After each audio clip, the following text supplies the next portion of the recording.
Hello everyone, let us start with our first program using Java Swings. Okay, so what is, I'll just give you a brief intro of what is Java Swing before we start with our program. So what is Java Swing? It's basically a GUI or graphical user interface widget toolkit that is used for building the graphical user interfaces in Java programs. Now we have already seen abstract window toolkit. Okay, remember we have used applets to build graphical user interface, right? So AWT toolkit can also be used for building the GUI application. So if that is the case, then what is the difference between Java Swing and AWT? So basically Java Swing and AWT has got these particular differences. Java Swing is said to be a platform independent and AWT is said to be platform dependent. That means whenever we are building a components such as tables or text boxes using Java Swings, they are not dependent on the maybe the native language operating system on which we are trying to display it, but that does not happen with the AWT components. Then AWT components are heavyweight compared to Swing components. That means AWT components take more time to get executed than the Swing components. Also, it does not support this pluggable look and feel which Swing supports, and AWT provides few components in comparison with the Java Swing, such as Java Swing provides tables, list, and also our scroll panes, which are not present in AWT. And the major difference is that Java Swing follows or based on MVC architecture, and AWT does not follow MVC, that is Model View Controller architecture. Let's not go in depth of what is this MVC architecture, as you will study this in depth in further lectures. So let's start and implement our first program. So in this particular first program, I'm going to show you how we can build this type of Java Swing program. So you can see it's a container, right, on which these buttons and labels and so on are displayed. So this container in which my components are displayed in Swing are called as a JFrame container. So JFrame is like a window in which all my components will be created. Components such as your buttons or labels or text boxes and so on. So we are going to create these, and then when we click on this particular button, welcome student will be displayed. That is what we are going to see in this particular program. So let's start with a program. So let me go to file, then new, then Java project, and then let me Java Swing 2. Okay, let me name my project as Java Swing 2, and then to create, and then here you can see I'm just adding a new, then class, and say JSW. Okay, and say finish. I'll just add a code which I already have to save the time, and then I'm just adding a code. Okay, now you can see here the first thing I'm doing is I'm importing the Swing package which has all the components such as JFrame, then JButton, JLabel, and so, and then I'm creating a class with the main method. This particular statement is creating a JFrame window. It's a container where all the components of the Swing will be listed or components will be displayed. So it's a JFrame component or a JFrame class which is a part of the Swing class, Swing package in Java. Then I'm creating a label, okay, using a label object, that is JLabel. LB is equal to new label, and when it is displayed it will be having hello. And then I'm setting a bound. Bound means where that label will be displayed on the JFrame, that is a JFrame container, and what will be its width and the height. That is, if I change these, the position of its display will change. If I change this, its width and height of that label will be changing. Then I create a button, that is by using a JButton class which displays click me on that button, and again sets the bound for the button which tells us where that button will be displayed and what is the width and the height of that button. Then I say the set size, this is for the frame container size. Okay, it can be 400 comma 4, what is the size of the frame container. And then I'm adding the label, that is object, as well as the button object to the frame object, J-frame object. So I'm just putting that button and the label on the frame object. So and then f dot set visible is equal to true, that means I want to set visible the J-frame component or J-frame container. So let me click on this and then say OK. So you can see here hello being displayed here, and click me on the this. If I change this hello, okay, to hello 2, it will also change. If I change this size, the label size will change, or if I change this button size, the button will be more bigger. You can just check it. Okay, see, button is more bigger. If I change this to normal, and then if I change this to say 4000, the J-frame window size will increase. Okay, you can see here the J-frame window size has increased. So this is how we can change. Next is, if I'll make it to the same size, and then now suppose if I want something to happen, okay, when I click on this button, that means when I take a action of clicking a button, I need to display in place of hello say welcome student. How can I do that? Is that possible in Swing? Can Swing listen to the actions that is taken by the user on a particular Swing component? Yes, it's by means of something called as event handler. So when I click on a button, or when I move my mouse or a cursor on a button, what should be happening? We can tell that to the Swing program. So that is done by using this part of the code. Okay, so there is a action listener event, okay, which is a inbuilt method.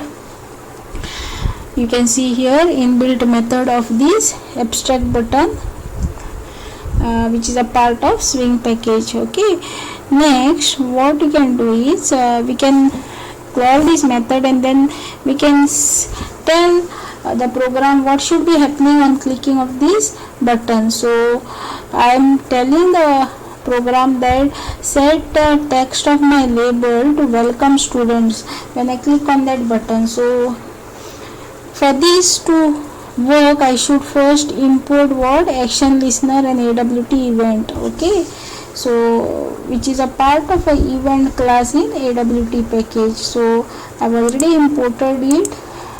So let me see what is happening here, and then compile and execute the code. And then you can see here when I click here, welcome student is displayed. That means the moment I click here, welcome student will be displayed. So this is a simple program in Swing. Okay, now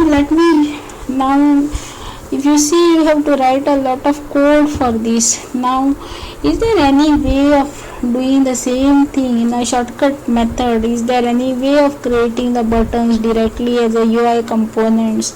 Yes, of course, and that is by using something called as window builder. So window builder is one of the powerful and easy GUI designer that comes as a plugin to Java Eclipse IDE, plugin to Java Eclipse IDE. And in this we don't require to code additional code something, or we can just drag and drop the components, and then it also doesn't require any additional custom libraries to compile and run. And also it's a free form of code editing. Suppose the free form, that means we can make the changes to the code that is generated. Okay, so let us use that particular window builder for building this kind of Swing application. Now if you have installed a window builder, okay, so you will have this particular icon in your IDE. But if you have not installed a window builder plugin, you won't have. And how to install that window builder plugin to your Eclipse IDE? So for that you can just go to help, and then you can say Eclipse Marketplace, and then you can just type window builder, okay, whatever you want, and then it will list the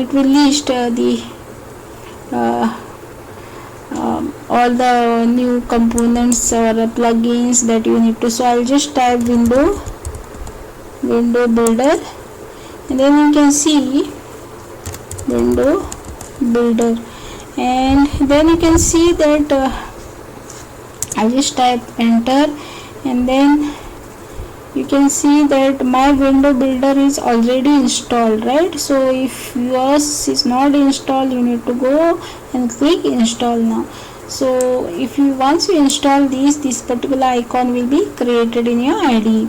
So let me try the same example with a window builder. For that I'll just create a new, then okay, let me create a new project. Save file, new, then project, and then go to window builder and SWT designer, okay, SWT designer, and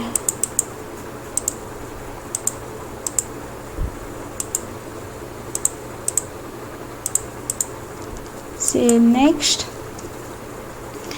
and say JSW swing, JSW2, okay. Say I'll just write the name as JSW, okay, 2, then say finish, 8, okay. Now go here, JSW, then create here, and then go click here, and then swing, and then shell, okay, shell name I say JSW, and say finish. Let me finish this, and then you can see a automatic code is being created. If I go to design here, okay, I can see the designer being open, then I can add these buttons, all those things directly over here. So let me open enter a label first, and let me enter a button first, and the name of this button let me write is as click me, and the label let me write is as in place of new label write as hello, okay, and then I'll go to the source and I'll just execute this, and then you can see, okay, SWT application being created, okay, click me, nothing is happening.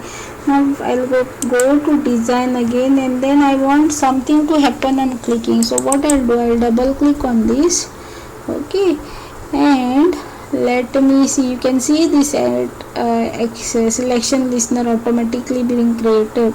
In this I'll write my code as this is my new label which is being created. So I'll just copy this, and then I'll control SE comp, and then semicolon, and then save it, and then click on this, okay.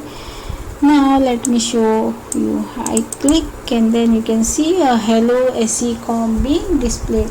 So can you see the difference between this code which I written manually and the code which is directly generated by using this particular window builder? It's so easy. So this is what is being used by most of the developers now, and it makes our life so easy, okay. So I hope you must have enjoyed this video and will definitely like this video, and hope you will try and implement this code at home. Have a good day.